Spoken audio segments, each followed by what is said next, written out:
21세기 사도행전을 쓰면서 사는 사람들, 이 시간 진행의 이상진 장로입니다. 오늘은 저희가 한국에 나와 있습니다. 한국 용인 포도나무 교회 여주봉 목사님 만났습니다. 목사님 안녕하십니까? 반갑습니다. 네, 반갑습니다. 목사님, 우리 시청자들에게 한번 본인 소개 좀 부탁드리겠습니다. 안녕하세요. 용인의 포도나무 교회를 담임하고 있는 여주봉 목사입니다. 반갑습니다. 네, 목사님께서 이 교회에 개척하신 지가 꽤 오래되시죠? 예, 금년이 31년째입니다. 31년째가 됩니까? 네네. 네. 31년인데 제가 이제 처음 왔거든요. 사실 제가 용인이 안 와봤습니다. 네네. 그래서 오는 길에 이제 보니까 너무 아름다운 교회가 프리웨이 바로 옆에 이제 있고 정말 이 지역에 큰 좋은 귀감이 되는 그런 교회가라는 그 인상이 딱 들었거든요. 그러셨군요. 네. 제가 목사님이 알게 된 것은 2026년 4월 달에 마다가스카르에 갔거든요. 네네. 그 갔을 때에 거기에 오신 포도나무 교회에서 파송받아 오신 평신도 선교사님이 계시더라고요. 네네. 그분들하고 대화하는 가운데 저 개인적인 사역의 얘기들을 하니까 꼭 한 사람 하셔야 될 사람이 있다 그러더라고요. 그래서 누굽니까? 그러니까 여주봉 목사님, 이 여주봉 목사님 계시는 사역하시는 포도나무 교회에서 파송받아서 마다가스카르에 그 양계 사역을 하러 왔다고 그러면서 청년 둘이 하고 그 이제 두 분이 오셔가지고 그렇게 해서 인연이 되어서 이렇게 만나 뵙게 되었습니다. 아유, 반갑습니다. 네, 목사님. 담임 목사라고 또 추천하셨군요. 아니, 그러고 나서 제가 좀 이렇게 서치를 해보니까 지금 현재 우리 한국 교회가 앞으로 나아가야 할 좋은 선구자적인 방향 제시도 하는 것 같아요. 그래서 이 시간에는 먼저 우리 청년 때에 우리 여주봉 청년은 어떠한 사람이었는가 한번 우리가 대화하면서 기독교 가정인지 또 어떤 배경 속에서 지금 현재 이 아름다운 큰 사역들을 이뤘는지 한번 서로 나눠보면 좋겠습니다. 목사님 어디 기독교 가정에서 저는 그러니까 어머님이 예수님을 잘 믿으셨고요. 그래서 어렸을 때부터 교회는 다녔는데 그러니까 완전히 명목적인 크리스찬이었죠. 시골에서의 초등학교를 졸업하고 중학교는 이제 서울로 친척집에 얹혀서 다녔고요. 그러다가 이제 아무래도 친척들이 가난해서 그런지 이제 고등학교 2학년 때 폐교하려고 휴학하게 됐어요. 그렇습니까? 그러니까 이제 아마 중학교 1학년 때부터 고등학교 2학년 때까지 키가 전혀 안 컸으니까 아마 속에 병이 있었나 봐요. 그래서 이제 병이 심해져서 이제 휴학을 했고요.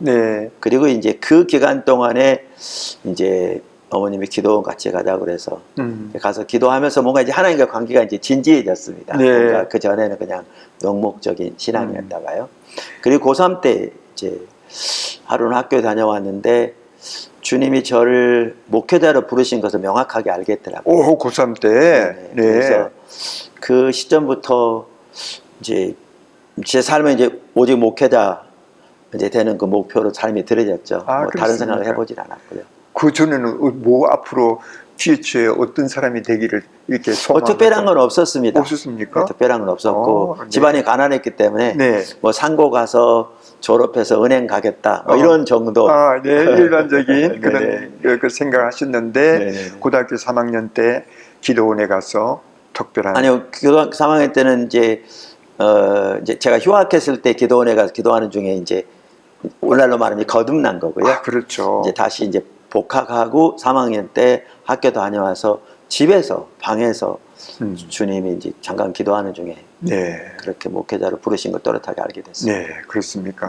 그렇게 할 때 그냥 내가 마음은 그렇게 왜 내가 가야 합니까? 이렇습니까? 그렇지 않으면 순종하겠습니까? 라는 그런 것도 없었고요. 그냥 이제 그날따라 왜 그런지 가서 목욕 다 하고 옷 다 갈아입고 근데 사당동에 살았는데 그 당시에는 이제 우리 자녀들이 쓰는 방이 있었어요. 거기서 잠깐 무릎 꿇고 기도하는데 주님 목회자로 부르신 걸 또렷이 알겠더라고요. 그래서 네. 그냥 그렇게 삶을 네. 그러니까 드리고 이제 그 뒤로는 완전히 삶이 조정됐죠. 그렇습니까? 그러니까 한 순간에 하나님께서 부어주시는 그 안의 소명을 그대로 받아들이고 순종을 그대로 하셨네요. 네. 네. 뭐 청년 때는 여러 가지 갈등도 많은데 그렇게 한번 딱 마음의 결정이 될 것 같으면 뒤에 뭐 다른 갈등은 없죠, 뭐. 네네, 그 소명에 대해서는 그대로 갈등이 없었습니다. 네, 네. 자, 그렇게 해서 어떻게 신학교를 가시게 됩니까? 안 그럼 일반 대학에 가게 됩니까? 그러니까 이제 집이 가난해서 이제 뭐죠? 고등학교 졸업하고 제가 상고였거든요. 네. 그래서 이제 은행에 취직했고요. 네, 네. 그래서 이제 군복무를 포함해서 5년 동안 이제 은행에 다녔고요. 네, 네. 근데 뭐 다니면서도 이제 저는 이제 목회자로 부르셨다는 것을 명확하게 알고 있었기 때문에, 그러니까 맡겨진 일은 뭐 충실하게 하지만 주로 다른 사람들이 안 하는 네. 좀 시간 낼 수 있는 네. 이런 일을 맡아서 하면서 이제 계속 공부했죠. 그렇습니까? 네. 그렇게 이제 공부를 한 다음에 뭐 외국에 나가서 공부. 네, 저는 대학원은 미국에서 했습니다. 미국에서. 네. 네. 미국 어느 학교에서 하셨는데요? 그러니까 대학은 캘리포니아 베프티스트, 지금은 유니버시티고요. 그다음에 칼리지. 예. 대학원은 사우스웨스턴에서 했습니다. 네네. 그렇게 하고 나서 예. 그다음에 이제 그 신학교에. 그러니까 80년 1월에 나가서 87년 3월에 한국으로 돌아왔고요. 네. 돌아와서 이제 교회 개척을 시작했어요. 그렇습니까? 그러니까 일단 신학교는 전부 다 미국에 사셨네요. 한국에 산 게 아니고. 그렇습니다. 그러셨구만요. 그러니까 미국 이민들의 그 삶도 어느 정도 좀 이해하시겠고. 네네, 어느 정도 알죠. 맞습니다. 네네. 그 미국의 디아스포라로 살아가는 많은 사람들의 그 삶의 형태를 볼 것 같으면 뭐 지금 현재는 많이 성공하고 세를 다운이 잘 돼 있지만 초창기엔 참 힘들었죠. 그러니까요. 80년대 초반만 하더라도 맞습니다. 어느 정도 좀 힘들 그 시기였는데 네네. 하나님께서 참 이민을 많이 오게 하시고 그 사람들에게 열정과 열심으로 일할 수 있는 그런 기회도 주시고요. 네네네. 지금은 성공하신 분들이 참 많이 있습니다. 그러니까요. 네, 귀하죠. 맞습니다. 네. 자, 1987년에 이제 한국에 오셔가지고 어디서 이제 개척하시게 됩니까? 그러니까 저는 한국에 있을 때 사실 침례교는 전혀 들어본 적이 없어요. 지미 카터 대통령이 왔을 때 침례교라는 이야기를 처음 들었거든요. 네. 그러면 장로교였습니까? 그러니까 조그만 개척교회 장로교회 다니다가 이제 전적인 저게 하나님의 인도로 이제 침례교회에서 신학을 하고 이제 목사 안수로 받고 돌아왔는데 아는 사람이 아무도 없잖아요. 그렇죠. 여긴 또 우리나라는 주로 이제 줄로 뭐 이렇게 대학 학연, 지연 또 소개하고 뭐 그러잖아요. 그렇죠.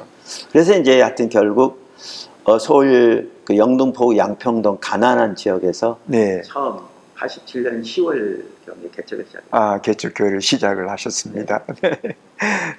좀 그 당시 때는 개척교회가 좀 이렇게 활성화될 때가 아니었나요? 그러니까 그때는 어느 정도 지금하고 좀 다르긴 했는데요. 그렇죠. 저는 뭐 아까 말씀드린 대로 뭐 이렇게 그 전혀 이제 그런 어떤 배경이라든가 또 아는 사람이라든가 없는 상황에서 이제 또 가난한 지역 개척하면서 그 1년 만에 결국 교회를 옮겼습니다. 그렇습니까? 어떻게 그랬습니까? 그러니까 이제 뭐 예를 들면 뭐 하나님이 다루신 기간이었는데 그 안 되더라고요. 그래서 이제 주변에서 이제 그분들 얘기인데요. 뭐 대학 교수가 초등학교 가르친다고 잘 가르치는 게 아니다. 뭐 등등 그런 얘기가 있어서 이제 1년 만에 이제 서울 그 송파 오금동으로 교회를 이전했습니다. 말이 이전이지 이제 같이 했던 분들은 다 흩어지고 저하고 제 안에 동생 한 명만 또 이제 새롭게 제2차로 새로 시작한 셈이 됐습니다. 네, 그렇습니까? 거기서는 이렇게 잘 그 교회가 성장을 하셨습니까? 그러니까 나름대로 열심히 했는데요. 안 되더라고요. 그러니까 제 머릿속에 아예 사역은 불가능한 거야. 각인돼 있을 만큼. 그렇습니까? 근데 그런 계기를 통해서 저 같은 경우에는 이제 근본적인 어떤 전환점이 있었습니다. 그러니까 오늘의 제가 있게 하는 전환점이 있었습니다. 물론 그렇겠죠. 지금 이렇게 큰 교회를 세울 수 있다고 하는 것은 그 속에 겉으로는 이렇게 찬란하지만 그 내적으로 그런 고통과 산고의 아픔이 없이 되는 일이 어디 있겠습니까? 그런 얘기 좀 해줄 수 있겠습니까? 예, 그러니까 이제 고통도 고통인데요. 네. 그러니까 그 당시에 91년 이제 9월경쯤 된 것 같아요. 아, 네. 이제 보니까 그러니까 그 당시에 성도가 한 30명 남짓됐어요. 그러니까 네. 뭐 안 되더라고요. 네. 그런데 작년 구역이 두 구역이었는데 한 구역이 모이기만 하면 교회 불평, 저에 대한 불평 그러면서 전체가 교회를 떠나려고 그러는 거예요. 네. 근데 뭐 이제 그렇게 나름대로 열심히 하는데도 안 되는데 반이 교회를 떠나려고 그러니까 네. 얼마나 힘들어요. 그러니까 이제 말로. 금식하면서 네. 이제 교회에서 기도하게 됐습니다. 네. 저는 금식을 잘 못하는데요. 네, 네. 근데 뭐 워낙 어려우니까요. 음. 근데 금식이 이틀째인지 사흘째인지 주님이 또렷하게 저에게 네. 귀로 들리는 소리가 아니라 마음으로 들리는 네. 소리로 또렷하게 네가 나를 사랑하지 않는구나 그러시더라고요. 네. 이제 요게 저의 전환점이었습니다. 네. 그러면서 깨닫게 하신 게 뭐였냐면 나름대로 목회 열심히 했거든요. 새벽 기도는 기본이고요. 네. 저녁마다 모여서 기도했고요. 네. 노방전도 나갔고요. 네. 예수 큰 잔치 6개월 동안 준비해서 뭐 7부로 예배드리고 각 부마다 연예인 초청해서 이렇게 잔치도 하기도 하고요. 네. 주보 영어 성경부 만들어 전단지 직접 다 아파트마다 돌리고 그리고 오는 주부들 성경 공부하기도 하고요. 네. 그다음에 청년들과 함께 그 지역의 아파트 한 데 가서 찬양하면서 지나간 사람들이 보면 창피하지만 뭐 그래도 이렇게 네. 기도하기도 하고요. 네. 전도 대상자들 다 찾아가지고 전도 편지 다 보내기도 하고요. 네. 그리고 이제 뭐 개척교회니까 이제 아들이 셋인데 그 이제 뭐 가족 생활이 어렵잖아요. 그러니까 그렇죠. 이제 옷이 허름하고 그러니까 그 네. 지역은 부촌이었는데 학교 가면 다른 애들 우리 애들 놀리고요. 또 제 아내는 미국에서 이제 이렇게 교회 생활 하다 보니까 미국 이제 우리 한인 목사님들 얼마나 수고한 거 알잖아요. 그렇죠. 그렇게 열심히 하면 될 줄 알고 뭐 토요일 날 밤 잠 한숨 자고 밤새들 음식 준비해서 이렇게 그 다음날 성도를 대접하기도 하고요. 이렇게 나름대로 열심히 했는데 주님이 또렷하게 그렇게 감동을 주시면서 딱 깨닫게 하신 게 하나님은 살아계신 기억체시잖아요. 그렇죠. 근데 그분을 위해서 제가 뭔가를 열심히 교회를 개척하기 위해 수고했을지 몰라도 정작 그분 자신을 알고 사랑하는 일에는 완전히 소홀히 한 걸 딱 보이시더라고요. 아, 네. 그러니까 저는 아주 특별한 인사이트네요, 그게. 네, 저는 이게 딱 보여지니까 두 가지가 이렇게 뭐죠? 딱 나타나는데 하나는 중심에서 회개가 되더라고요. 네. 하나님 제가 잘못했습니다. 두 번째는 이제 교회를 성장시킬 노력이 못 내려지는 거죠. 네. 초점이 여기 있지 않은 거죠. 목회를 소홀했다는 게 아니라. 그때부터 집중적으로 하나님을 알기를 추구하기 시작했어요. 네. 이렇게 하다 보니까 성경에 나오는 귀한 하나님의 사람들은 다 그랬더라고요. 한 예를 들면 바울의 경우에도 고린도서 2장 2절에 보면 내가 너희 중에서 예수 그리스도와 그가 십자가에 못 박히신 것 외에는 아무것도 알지 않느라고 작정하였다 이렇게 돼 있거든요. 그렇죠. 근데 거기에 보면 그가 십자가에 못 박히신 것이라고 하는 이 말이 좀 번역이 명확하지 않아요. 그러니까 예수 그리스도 곧 십자가에 못 박히신 그분 이렇게 번역해야 돼요. 네. 왜냐하면 남성 명사기 때문에요. 네, 네. 그래서 영어는 다 그렇게 번역하고 있어요. 그러니까 사도 바울이 내가 너희 중에서란 말은 고린도에 있을 때를 말하는 건데 고린도의 사도 바울이 2차 전도여행 때 그 뭐죠? 거기 18개월 머물면서 고린도 교회가 세워진 거잖아요. 네. 그때 바울의 단 한 가지 목표는 십자가에 못 박히신 예수님을 아는 거였다는 거예요. 나중에 빌립보 3장에 보면 옥중서신인데 똑같거든요. 네. 정근도 박사님이라고 한국 귀한 분이 계신데 그분이 그렇죠. 로이드 존스 목사님 설교를 주제로 해서 설교학으로 박사를 받아치셨더라고요. 네. 그분의 책에 의하면 로이드 존스 목사님이 웨스트민스 채플에 처음에 이제 초빙받아서 목회자로 첫 설교, 그 다음에 퇴임하면서 마지막 설교 본문이 고린도서 2장 2절이었대요. 네. 그러니까 로이드 존스 목사님도 동일하고 바울도 그렇고 이제 뭐 구약의 모세든지 다윗이든지 모두 그들의 초점은 단 하나 하나님 혹은 예수님을 아는 거였어요. 네. 근데 이제 그 자리로 인도하신 거죠. 그러니까 이제 이게 어떻게 보면 우리 신앙의 핵심은 하나님과 친밀한 교제잖아요. 성경 명확하게 그렇죠. 말하거든요. 그렇죠. 그러면 하나님과 친밀한 교제가 되어지려면 그분 자신, 그분의 의중과 성품, 그 시대의 하나님의 목적, 이거를 알기를 구하여 주 앞에 서야 되는데 네. 우리는 대부분 자기가 계획한 사역을 위한 하나님의 도움을 구하여 서지 하나님 구하여 서지 않거든요. 네, 네. 그러니까 이 가장 중요한 것이 어떻게 보면 가려지니까 이렇게 프로그램은 많지만 하나님의 살아있는 실제적인 역사가 교회 가운데 성도들 삶 속에 너무나 오늘날 네. 이렇게 고갈돼 있잖아요. 그렇죠. 네. 네. 그래서 네. 이제 저는 이제 뭐 제가 대학원을 했으니까요. 네. 나중에 프린스턴에 사실 PhD를 들어갔는데 저는 이제 친역에서 공부해서 그런지 학교 방향이 저하고 안 맞아서 다 제 부족이겠지만 네. 1년쯤 됐을 때 제가 그냥 저는 목회할 사람이라 그만두고 나온 거였거든요. 그러니까 뭐지 그렇게 신학적 성경적인 걸 알지 몰라도 또 나름대로 이렇게 주님께 대한 헌신을 가지고 살아왔을지 몰라도 가장 신앙의 핵심적인 부분에 대해서 이렇게 명확하지 않다가 그 계기를 통해서 하나님이 근본적으로 돌이켜 주신 거죠. 네. 그때부터는 단 하나의 유일한 목표가 하나님을 아는 것, 하나님을 사랑하는 것. 네. 그러니까 목회의 방향이 거기서 딱 설정이 되었네요. 그런데 그렇게 할 것 같으면 지금 현재에 있는 우리 한국 교회의 이 현상하고 조금 좀 괴리를 일으킬 수도 있는 그런 부분이 네. 있을 것 같아요. 네. 예, 그 분들을 어떻게 극복하셨어요? 그러니까 이제 예를 들면 네. 성경에 보면 명확해요. 지금 말씀드린 그렇죠. 대로 네네. 명확해요.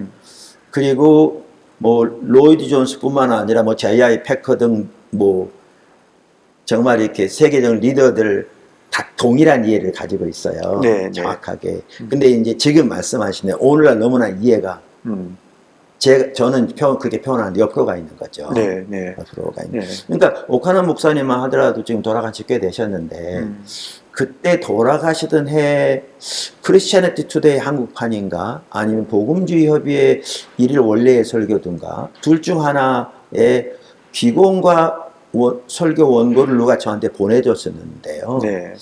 그때 그 제목이 교회 이렇게 무너지다니였거든요. 그러면서 오늘 한국교회 가운데 프로그램은 많이 있을지 몰라도 네. 그분 표현대로 생명력이 많이 떨어졌다고 그러면서 다음 세대 자녀들에 대해서 부모들이 저 애들은 저 애들대로 살겠지라고 체념하는 게 오늘 한국교회 부모들의 이야기. 그게 벌써 오래전 얘기인데 지금 훨씬 심해졌거든요. 그러니까 사람은 모이고 프로그램이 많을지 몰라도 하나님의 살아계신 실제적인 역사, 이걸 성경은 생명이라고 해요. 네, 네. 그런데 그분은 생명력이라고 표현했죠. 그러니까 표현은 다를지 모르지만 결국 이런 건데 이거는 거의 찾아보기 힘들죠. 네. 원래 교회. 자, 그렇다면 이제 그것이 근본적으로 우리가 성경으로 돌아갈 것 같으면 성경은 그렇게 말씀을 하시잖아요. 자, 이것을 지키고 다시 근본으로 기본으로 돌아가게 이렇게 하는 운동을 할 것 같으면 상당히 좀 외로울 점도 있을 것 같아요. 그러니까 그때마다 세워지는 것도 어려웠습니다. 네. 왜 어려웠냐면, 네. 그러니까 예를 들면 이제 그래서 이제 처음 교회 이제 개척을 해서 이제 그때쯤 이제 막 자리 잡고 좀 성장하기 시작했는데요. 네, 네. 하나님 의도하신 바가 교회에서 안 되니까 하루는 새벽 기도 하는데 주님이 처음부터 다시 시작하라는 마음을 주셔서 세워진 게 이제 지금부터 31년 전에 분당에서 포도나무 교회가 시작되었거든요. 아, 분당에서 포도나무 교회가 시작됐습니까? 예, 예, 31년 전에요. 31년 전에. 그래서 이제 분당은 이제 포도나무 교회는 이제 두 번째 제가 개척한 교회거든요. 그렇죠. 네, 네. 그런데 지금 그 말씀에 이제 답을 하자면 분당에 이제 이사 와서 이제 그때 한참 이제 정자동에 입주하고 그랬거든요. 네. 그때 일정 기간 동안 이제 대개 한국은 장로교가 많다 보니까 그렇죠. 장로교를 많이 가잖아요. 그렇죠. 또 네. 친례교는 아무래도 좀 이제 한국은 이제 숫자가 적잖아요. 미국은 그렇지 않은데요. 미국은 그렇지 않아요. 세계는 안 그런데 이제 한국이 그렇죠. 특별히 그렇잖아요. 그렇죠. 그래서 한국엔 적게 방문하는데도 일정 기간 동안 200명 이상 방문했어요. 예. 이제 뭐 5명, 10명 막 이런 식으로요. 네. 근데 그때 제가 나중에 이제 하도 설교를 많이 하다 보니까 그때 도대체 몇 명이나 남았지라고 세봤어요. 5명 남았더라고요. 아, 그렇습니까? 네. 그러니까 이제 말씀하신 대로 이제 이해가 다른 거고요. 그렇죠. 이해가 다르고 또 하나는 이제 이렇게 신앙에 대한 이해가 다르기 때문에 예배에 대한 이해도 정말 다르거든요. 그러니까 저는 그렇게 표현한 예배가 너무나 타락했어요. 그러니까 쉽게 말하면 프로그램만 남았어요. 네. 예배의 본질은 하나님과 만남인데 그리고 핵심은 하나님의 임재인데 네. 네. 가장 핵심적인 요소들이 가려져 버린. 그러니까 이제 이런 상황인데 저는 이제 하나님의 길이 보이고 또 주님이 강력하게 인도하고 깨닫게 하고 계시고 특별히 이제 그러면서 이제 하나님의 비전을 선명히 보게 하셨는데 제 사역을 향한 하나님의 비전을 보게 하셨는데 이게 보이니까 저 같은 경우는 이제 선택의 여지가 없었고요. 네. 주기차에 그냥 전하고 네. 주님 의지할 수밖에 없었어요. 네, 자, 이 분당에서 31년 전에 이제 포도나무 교회, 특별한 이 이름 포도나무 교회라고 하는 특별한 어떤 동기가 있었습니까? 그렇지 않으면 성경에 포도나무가 나오기 때문에 그렇게 하시는지. 예, 아주 잘 예리하게 질문하시네요. 네. 그러니까 우리가 흔히 이제 포도나무 교회 그러면 이제 요한복음 15장을 떠올릴 그렇죠. 거잖아요. 대부분. 예, 나는 포도나무요. 그렇죠. 네, 가지니. 그러면 4절, 5절 이제 주로 지금 말씀하시는 그 구절이잖아요. 그렇죠. 예. 그러면 사실 요한복음 전체를 보아도 그렇고 성경 전체를 보아도 그렇고 그 구절이 우리 신앙의 가장 핵심을 말하고 있습니다. 네. 네. 그 구절이. 그러니까 내 안에 거하라 나도 너희 안에 거하리라. 요한복음 전체를 보면 이게 이제 학자들이 페리코레시스라고 그랬어요. 상호 침투라고 그러는데 요한복음에는 천지를 창조하기 전부터의 삼위일체 하나님 사이의 사랑의 교제가 나옵니다. 네. 그러니까 하나님이 예수님을 사랑하는 것과 똑같이 때로는 창세전부터 사랑과 똑같이 거기 보면 사랑의 교제가 나오잖아요. 그 사랑으로 하나님이 우리를 사랑하시고 그 사랑으로 예수님도 우리를 사랑하시고 또 그 사랑으로 우리가 하나님을 사랑하기 원하시고 그 사랑으로 우리가 서로를 사랑하기 원하세요. 이거를 요한복음은 예수님의 아버지 안에 아버지가 예수님 안에 이 상호 내주로 표현합니다. 네. 그걸 다른 말로 상호 침투라고 할까 네. 그러는데요. 그럼 예수님의 아버지 안에 아버지가 예수님 안에 이 상호 침투, 이 상호 침투 안으로 우리가 사랑함으로 하나 되어 우리가 그 안에 거하기를 원하시는 게 요한복음입니다. 어마어마한 내용입니다. 하나님의 친밀한 교제 네. 전체. 그래서 요한복음 17장 3절은 단 한 절로 한 구절로 영생이 유일하신 참 하나님과 그가 보내신 자 예수 그리스도를 아는 것이다 이렇게 표현하고 있거든요. 네. 자, 이 사랑의 교제 가운데서 예수님은 자기 스스로는 아무것도 할 수 없다라고 말씀하시면서 그러면 아버지의 일을 감당하시잖아요. 흔히 하는 말로 아버지의 선교, 아버지가 예수님을 보내신 것 같이 예수님 보내신 전체가 하나님의 선교였잖아요. 어떻게 그 일을 감당했는가? 요한복음에서 명확하게 말하고 있는데 이름 5장 아버지가 오늘까지 일하신다. 나도 일한다. 나는 스스로 아무것도 할 수 없다. 하지 않는다도 아닙니다. 할 수 없다. 하나님의 아들이 하는 말입니다. 나는 아버지가 행하시는 것을 본다. 그것을 나도 행한다. 아버지가 아들을 사랑하셔서 아들에게 아버지 행하신 모든 것을 보신다.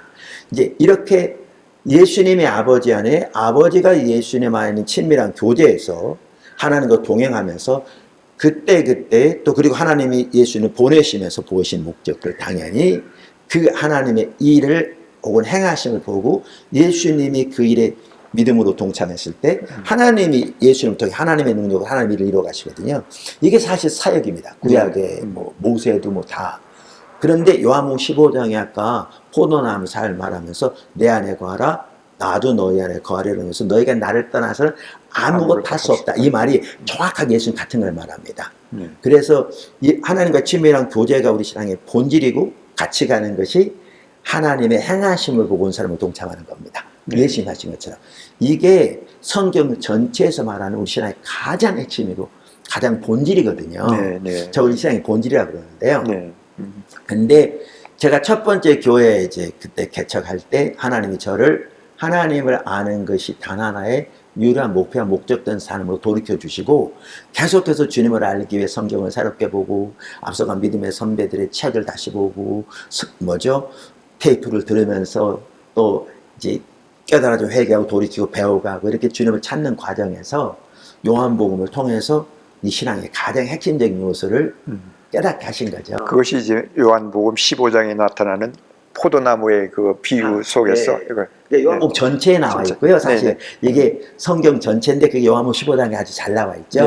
그러면서 이제 아까 말씀드린 대로 어느 날 새벽 기도하는데 다시 처음부터 시작하라고 그런 마음을 주시면서 기도하는 중에 그런 교회를 세우라. 그런 의미로 이름을 포도나무 교회로 하라. 그런 마음을 주신 거예요. 그래서 이제 포도나무 분당에 그 교회를 세우고, 자, 그렇다면 거기서 얼마나 사역하셨습니까? 목회를 하셨나요? 분당에서는? 분당에서 10년째 일이 건물 2개 지어서 이사 갔습니다. 본당 선교센터 지어서. 그렇습니다. 분당에서 하면서 이 교회를 지은 거예요. 그러니까 분당에서 10년째 되는 때 지어서 이제 일이 이전을 했죠. 그렇게 했구만요. 그다음에 분당하고 여기하고 거리가 좀 있죠? 20분 남짓밖에 안 돼요. 20분 뭐 교인들은 그 당시 때 계시던 교인들이 다 이리 오셨습니까? 그러니까 우리는 이제 아까 잠깐 언급하셨는데 이제 이렇게 이제 전하다 보니까 또 우리는 주일날 예배도 2시간 반씩 드립니다. 그렇습니까? 네, 주일 예배. 그러니까 그 이유가 뭡니까? 조금 더 얘기하고요. 그러니까 이제 이제 분당에서 교회가 있었을 때에도 성도들이 분당에 사는 분은 그렇게 많지 않았습니다. 그러니까 가깝다고 오지 않고 멀다고 안 오지 않습니다. 맞습니다. 그러다 보니까 우리 같은 경우는 이제 거기 있으나 여기 있으나 큰 차이 없었고요. 오히려 이제 여기 교통이 좋으니까. 아주 보니까 프리웨이하고 바로 엑스터를 나와서 그래서 더 이제 가깝고 나을 수도 있었습니다. 그렇습니까? 자, 이 교회를 지을 때 10년 차라 그러면 교회가 어느 정도 부흥을 하고 이 교회를 지으셨을 것 같아요. 그때 뭐 한 200명 남짓. 200명이 있었는데 이 큰 건물들을 교회당을 지었다고 할 것 같으면 교인들도 상당히 많은 그러니까 이제 이런 겁니다. 그때는 아까 말씀드린 대로 이제 그 뒤로 계속 확대돼서 지금 이 교회 부지 전체는 지금 10,000평입니다. 그렇습니까? 근데 이제 그 뒤로 계속 확대됐고요. 근데 이제 처음에는 이제 보시면 저 아래쪽에 본당하고 그 본당 아래에 있는 이제 선교센터 2동을 지어서 왔죠. 그때 부지가 1,700평인가 1,600평인가 그랬었고요. 그들은 뭐 교육관 뒤로 보니까 뭐 대단히 어마어마한 규모죠. 어마어마한 규모예요. 이 도시의 10,000평이라고 그러면 큰 거죠. 그래서 이제 성도가 많지 않았는데요. 우리는 지금까지 그러니까 아까 말씀 성경에 보면 하나님의 일이 하나님의 능력으로 하셨지 하나님 사람들의 능력으로 한 건 아니잖아요. 우린 다 알거든요. 근데 오늘날은 다 알면서 이렇게 안 해요. 근데 이렇게 이제 하나님을 집중적으로 찾으면 그리고 그분이 아는 게 유일한 목표와 목적이 되어지면 이제 성경에 보면 뭐 예를 들면 호세아 6장 여호와를 알자 힘써 여호와를 알자 그러면 그의 나오심은 임하심은 새벽빛까지 일정하다. 그러니까 하나님 반드시 아침이 되면 해가 뜨는 것처럼 오시겠다는 거잖아요. 그런 것처럼 성경 여러 군데 나와 있고요. 이렇게 주님을 찾으면 주님이 우리를 만나 주시는데요. 다양한 열매들이 나타나지만 가장 핵심적인 하나가 주님이 실질적으로 우리의 삶의 주권적인 통치로 임하셔서 앞서가기 시작하세요. 그러니까 모세의 삶 속에 하나님 앞서가셨잖아요. 아브라함 삶 속에 뭐 예수님이 더 말할 것도 없고 바울, 베드로 다 그랬잖아요. 근데 우리는 다 성경을 보면서도 실제로 그렇게 되는 경우가 너무 드물거든요. 오늘날 다 우리가 계획하잖아요. 그러니까 우리가 계획하니까 우리 노력을 채워야 되잖아요. 근데 성경은 그게 아니잖아요. 명확하게. 근데 이렇게 주님을 아는 게 유일한 목표와 목적 되어지면 그렇게 주님을 찾으면 주님이 오셔서 주도권을 잡으시고 앞서가시는데요. 그럼 우리가 주님과 관계에서 그분의 뜻을 분별해 순종해 가면 주님이 주님의 능력으로 주님의 일을 이루세요. 그래서 이제 되어졌고 사실 여기 이제 중도금 치를 때 사건 들어보면요. 정말 이렇게 놀랍습니다. 그렇습니까? 아무래도 분당에 그 교회가 있었다 하더라도 여기서 옮긴다고 하면 교인들의 그 마음도 좀 어떤 면에서 건축을 해야 된다고 하는 그런 의무감, 책임감, 그것도 무거울 수 있는데 그런 과정 없이 다 하지는 않았을 거 아니에요. 그러니까 우리는 이제 그러니까 아까 말씀드린 뭐 예배도 2시간 반 이제 그런데 이렇게 이제 신앙을 이렇게 이해하고 그러니까 이제 하나님의 목적이 보여지면 그 일에 온 사람으로 동참하는 게 우리의 신앙이잖아요. 이게 이제 성도들의 어떤 DNA 속에 들어 있어요. 그러니까 우리는 교회가 빨리 성장하나 안 했을지 몰라도 그 비전을 본 사람들이 모였어요. 그러니까 전혀 다른 형태의 교회가 되는 거죠. 그러니까 건축만 하더라도 우리 한두 번 한 게 아닙니다. 지금 얼마 전에 저쪽에 보시면 큰 기도원 건물이 바로 이 근처에 지어졌는데 그거 한 50억 들었는데요. 네. 그게 8번째가 그랬습니다. 아, 그렇습니까? 네. 8번째. 왜냐하면 본당 저기 선교수사 첫 번째, 교육관 부지사고 뭐죠? 교육관 징계 두 번째, 그 다음에 세물교 선교회 뭐죠? 부지사하고 건물이 크게 있거든요. 세 번째, 그 다음에 여기 보면 여기 초등학교 건물, 중고등학교 건물, 식당 이 부지도 4천 몇 평인데 사국 짓는 게 네 번째. 그 다음에 요 지금 우리가 촬영하고 있는 바이너스 카페 이 건물 중에 5번째. 저 5층짜리 큰 건물 미래관 저게 6번째. 그 다음에 뭐죠? 그 지금 아까 말씀드린 대로 저쪽이 부지 2,300평에다가 지금 그러니까 280평짜리 지상 2층이고 지하 반쪽 기계시 들어있는 기도원. 이제 건축비 한 50 들었는데 그 7번째. 그리고 7번째군요. 그리고 지금 필리핀에 지금 5만 평의 부지에 아시아 선교수다 지어지고 있고요. 마다가스카르에 양계 농장 그게 되어지고 있고요. 그렇게 아니